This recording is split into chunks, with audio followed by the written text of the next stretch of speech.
இந்த வீடியோவில் ஒரு மைல்டு ஸ்டீல் ராடோடைய ஸ்ட்ரெஸ் ஸ்ட்ரெயின் கர்வை பற்றி தான் படிக்க போகிறோம். ஒரு யூனிவர்சல் டெஸ்டிங் மிஷினில் இந்த மைல்டு ஸ்டீல் ராடில் வந்து நம்ம டென்ஷன் டெஸ்ட் பண்ண போகிறோம். அந்த டென்சைல் டெஸ்ட்டுக்கு ஸ்ட்ரெஸ் ஸ்ட்ரெயின் கர்வ் எப்படி இருக்குது, அது என்னெல்லாம் பாயிண்ட்ஸ் இருக்குது அப்படிங்கிறத நம்ம இப்போ தெரிஞ்சுக்க போகிறோம். பாருங்கள், இதுதான் அஸ் பர் ஏஎஸ்டிஎம் ஸ்டாண்டர்டுக்கு நம்ம ரெடி பண்ணி வச்சுருக்கிற ஸ்பெசிமன். அதாவது யூனிவர்சல் டெஸ்டிங் மிஷினில் டென்சைல் டெஸ்ட் பண்ணும்போது ஸ்பெசிமனை வந்து அஸ் பர் ஸ்டாண்டர்டுக்கு தான் ரெடி பண்ணி வச்சுப்பாங்க. ஸோ இந்த ஏஎஸ்டிஎம் ஸ்டாண்டர்ட் என்ன அப்படின்னா, டென்சைல் டெஸ்ட்டுக்கு ஏஎஸ்டிஎம் D638 அப்படிங்கிற ஸ்டாண்டர்ட் படி ஸ்பெசிமனை ரெடி பண்ணி வச்சுப்பாங்க. இந்த ஸ்பெசிமன் வந்து என்ன ஷேப்பில் இருக்கும் அப்படின்னா, டாக் போன் ஷேப்னு சொல்லலாம், இல்லைனா தம்பிள்ஸ் ஷேப் அப்படின்னு சொல்லலாம். ஓகேங்களா? பாருங்கள், இதுதான் ஸ்ட்ரெஸ் ஸ்ட்ரெயின் கர்வ். இதில் ஒய் ஆக்சிஸில் வந்து ஸ்ட்ரெஸ் இருக்கும். ஸ்ட்ரெஸ்ஸுடைய formula load by area. Then X ஆக்சிஸில் வந்து ஸ்ட்ரெயின் இருக்கும். ஸ்ட்ரெயின் கால்குலேட் பண்ணுற formula change in length divided by original length. ஓகேங்களா? இதுதான் ஆர்ஜின். ஸோ இங்கே வந்து லோடு எதுவுமே இன்னும் நம்ம அப்ளை பண்ணலை. ஸோ இப்போ இனிஷியலாக நம்மளுடைய டெஸ்ட் ஸ்பெசிமன் இப்படி தான் இருக்கும். அடுத்து என்ன பண்ணுறோம், லோடை வந்து கிராஜுவலாக இன்க்ரீஸ் பண்ணிகிட்டே வரும்போது இந்த ஸ்ட்ரெஸ் ஸ்ட்ரெயின் கர்வு நமக்கு அப்டைன் ஆகும். ஓகேங்களா? பார்க்கலாம். பாயிண்ட் O2A அப்படிங்கிறது வந்து ப்ரொபோஷ்னல் லிமிட். இதுதான் ஸ்ட்ரெஸ் ஸ்ட்ரெயின் கர்வ். இந்த ப்ரொபோஷ்னல் லிமிட், அதாவது பாயிண்ட் O2A வந்துட்டு லீனியராக தான் இருக்கும், கர்வ் ஷேப்பில் இருக்காது. ஓகேங்களா? வேறெல்லாம் பாருங்கள் கர்வாக தான் இருக்கும், ஆனால் இந்த O2A மட்டும் லீனியராக இருக்கும். இந்த O2A அப்படிங்கிறது ப்ரொபோஷ்னல் லிமிட். இந்த லிமிட்டில் தான் ஸ்ட்ரெஸ் வந்து ப்ரொபோஷ்னல் டு ஸ்ட்ரெயின், அதாவது ஸ்ட்ரெஸ் வந்து ஸ்ட்ரெயினுக்கு ப்ரொபோஷ்னலாக இருக்கும். இது எப்படி சொல்லுவாங்கன்னா, stress is directly proportional to strain. இந்த ப்ரொபோஷ்னல் லிமிட்டில் தான் நம்ம ஹூக்ஸ்லாம் அப்ளை பண்ணுவோம். ஹூக்ஸ்லாம் என்ன அப்படின்னா, Young's modulus E = stress by strain. இந்த ரிலேஷனை வந்து நம்ம இந்த ப்ரொபோஷ்னல் லிமிட்டில் தான் அப்ளை பண்ண முடியும். பாருங்கள், அடுத்து A to B அப்படிங்கிறது எலாஸ்டிக் லிமிட். இந்த A to Bயில் நம்மளுடைய டெஸ்ட் ஸ்பெசிமன் எப்படி இருக்குங்கிறதையும் காமிக்கிறோம். பாயிண்ட் A to B வந்து கர்வ் ஷேப்பில் தான் இருக்குது. அதாவது ஆரிஜினில் இருந்து இந்த பாயிண்ட் B வரைக்கும் இருக்கிறது எலாஸ்டிக் ஜோன். இங்கே நடக்கிற டிஃபார்மேஷன் வந்து எலாஸ்டிக் டிஃபார்மேஷன் அப்படின்னு சொல்லுவாங்க. பாருங்கள், பாயிண்ட் B எலாஸ்டிக் லிமிட்டில் நம்மளுடைய டெஸ்ட் ஸ்பெசிமன் எப்படி இருக்குது. அதாவது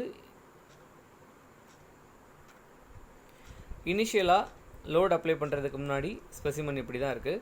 கிராஜுவலாக லோடு இன்க்ரீஸ் பண்ணும்போது எலாஸ்டிக் லிமிட்டுக்குள்ளாடி நம்மளுடைய ஸ்பெசிமன் பாருங்கள் கொஞ்சம் டிஃபார்ம் ஆகிருக்கு. இனிஷியல் ஷேப்பில் இருந்து கொஞ்சம் டிஃபார்ம் ஆகிருக்கு. ஓகேங்களா? ஸோ இந்த எலாஸ்டிக் லிமிட்டில் என்ன நடக்கும் அப்படின்னா, பாருங்கள், இதுதான் இனிஷியலாக நம்ம ஏஎஸ்டிஎம் ஸ்டாண்டர்டுக்கு ரெடி பண்ணி வச்சுருக்கிற டெஸ்ட் ஸ்பெசிமன். நம்ம கிராஜுவலாக லோடு இன்க்ரீஸ் பண்ணிட்டு வரும்போது இந்த எலாஸ்டிக் லிமிட்டில் வரும்போது எப்படி இருக்குது ஸ்பெசிமன், கொஞ்சம் டிஃபார்ம் ஆகிருக்கு. இப்போ நம்ம அப்ளை பண்ணியிருக்க லோடை ரிமூவ் பண்ணும்போது என்ன நடக்கும் அப்படின்னா, இந்த டிஃபார்மேஷன் ஆகிருக்கிற ஸ்பெசிமன் வந்து அதோடைய ஒரிஜினல் ஷேப்புக்கு ரீட்டைன் ஆயிரும். இதுதான் எலாஸ்டிக் லிமிட், அதாவது எலாஸ்டிசிட்டி அப்படின்னு சொல்லுவாங்க. எலாஸ்டிசிட்டினா என்ன அப்படின்னா, நம்ம அப்ளை பண்ணிட்டு இருக்கிற லோடை வந்து ரிமூவ் பண்ணும்போது அந்த ஸ்பெசிமன் வந்து அதோடைய ஒரிஜினல் ஷேப்பை ரீட்டைன் ஆயிரும், ஒரிஜினல் ஷேப்புக்கு வந்துடும். ஓகேங்களா? அடுத்து பாருங்கள், இந்த எலாஸ்டிக் ஜோன் வந்து பாயிண்ட் Bயில் முடியுது. அதுக்கப்புறமா வர்றது எல்லாமே பிளாஸ்டிக் ஜோன் தான். இந்த பிளாஸ்டிக் ஜோனில் நடக்கிற டிஃபார்மேஷன் வந்து பிளாஸ்டிக் டிஃபார்மேஷன் அப்படின்னு சொல்லுவோம். இந்த பாயிண்ட் E, அதாவது அல்டிமேட் லோடு வரைக்கும் நடக்கிறது வந்து யூனிஃபார்ம் பிளாஸ்டிக் டிஃபார்மேஷன். அல்டிமேட் லோடுக்கு அப்புறமா பிரேக்கிங் பாயிண்ட் வரும். அல்டிமேட் லோடில் இருந்து பிரேக்கிங் பாயிண்ட் வரைக்கும் நடக்கிற டிஃபார்மேஷன் வந்து நான் யூனிஃபார்ம் பிளாஸ்டிக் டிஃபார்மேஷன் அப்படின்னு சொல்லுவாங்க. பாருங்கள், A to B பாயிண்ட் பார்த்துட்டோம், எலாஸ்டிக் லிமிட். அடுத்து என்ன அப்படின்னா, C அப்படிங்கிறது அப்பர் ஈல்டு பாயிண்ட்னு சொல்லுவோம். C அப்படிங்கிறது upper yield point. A to B elastic limit, then B to C வந்து ஈல்டு பாயிண்ட். C அப்படிங்கிறது அப்பர் ஈல்டு பாயிண்ட், Dங்கிறது லோயர் ஈல்டு பாயிண்ட்.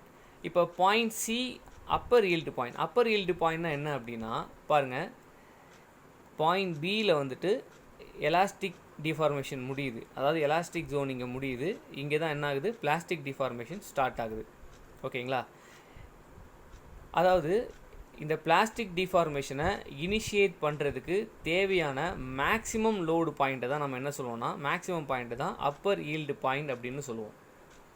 இங்கே இனிஷியேட் ஆகிற பிளாஸ்டிக் டிஃபார்மேஷனை தக்க வச்சுக்கிறதுக்கு தேவையான மினிமம் பாயிண்ட்டை தான் நம்ம என்ன சொல்கிறோம், மினிமம் லோட் பாயிண்ட்டை தான் லோயர் ஈல்டு பாயிண்ட் அப்படின்னு சொல்லுவோம். சிங்கிறது அப்பர் ஈல்டு பாயிண்ட், டிங்கிறது லோயர் ஈல்டு பாயிண்ட். அடுத்து பாயிண்ட் இங்கிறது என்ன அப்படின்னா இதுதான் மேக்ஸிமம் லோடு பாயிண்ட். இதை நம்ம அல்டிமேட் லோடு பாயிண்ட் அப்படின்னு சொல்லுவோம். இங்கே தான் அந்த ஸ்பெசிமனில் வந்து நெக் கிரியேட் ஆகும். பாருங்கள், பாயிண்ட் இ, இந்த red colour line, third diagram. ஓகேவா, டெஸ்ட் ஸ்பெசிமன் வந்து டிஃபார்மேஷன் ஆகிருக்கு. ஸோ இப்போ நம்ம பிளாஸ்டிக் ஜோனுக்குள்ளே தான் இருக்குது. ஸோ இப்போ நம்ம அப்ளை பண்ணிட்டு இருக்கிறதோட ரிமூவ் பண்ணாலும் அந்த ஸ்பெசிமன் வந்து ஒரிஜினல் ஷேப்புக்கு வராது, ஒரிஜினல் ஷேப்பை ரிட்டைன் பண்ண முடியாது. ஓகேங்களா, ஏன்னா இது வந்து பிளாஸ்டிக் டிஃபார்மேஷன். பாருங்கள், இந்த இடத்துல ஒரு நெக் மாதிரி ஃபார்ம் ஆகிருக்கும். ஸோ இதுதான் நம்ம நெக்கிங் சொல்லுவோம். அதாவது அதோடைய கிராஸ் செக்ஷனில் வந்து மேக்ஸிமமாக ரெடியூஸ் ஆகிற இடத்த தான் நம்ம என்ன சொல்லுவோம், நெக் அப்படின்னு சொல்லுவாங்க. மேக்ஸிமம் ரெடியூஸ் ஆகிற இடம் தான். பாருங்கள், இந்த இடத்துல தான் ரெடியூஸ் ஆகிருக்கு. ஸோ இதை தான் நெக் அப்படின்னு சொல்லுவோம். ஸோ இந்த ஃபார்மேஷனை தான் நெக்கிங் அப்படின்னு சொல்லுவாங்க. அடுத்து பாயிண்ட் எஃப். பாயிண்ட் எஃப் அப்படிங்கிறது பிரேக்கிங் பாயிண்ட், ஃப்ராக்சர் பாயிண்ட்னு சொல்லலாம். இந்த பிரேக்கிங் பாயிண்டில் என்ன நடக்கும் அப்படின்னா, நெக் கிரியேட் ஆனதுக்கப்புறம் மேக்ஸிமம் லோடில் தான் நெக் கிரியேட் ஆகுது. கிரியேட் ஆனதுக்கப்புறம் ஃபர்தராக நம்ம லோட இன்க்ரீஸ் பண்ணும்போது என்னாகும், அந்த மேக்ஸிமம் லோடை தாண்டாது. ஏன்னா மேக்ஸிமம் லோட் பாயிண்ட் தான் அந்த ஸ்பெசிமன் வந்து தாங்குகிற லோடு. ஸோ அதுக்கு மேலே நம்ம லோடு அப்ளை பண்ணோம் அப்படின்னா அது வந்து விஸ்டாண்ட் பண்ண முடியாது. ஸோ பிரேக் ஆயிரும்.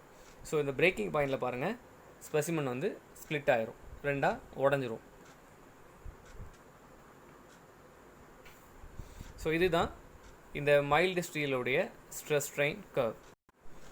இந்த மேக்ஸிமம் லோட் பாயிண்டில் வர ஸ்ட்ரெஸ் தான் வந்து அல்டிமேட் டென்சைல் ஸ்ட்ரென்த்.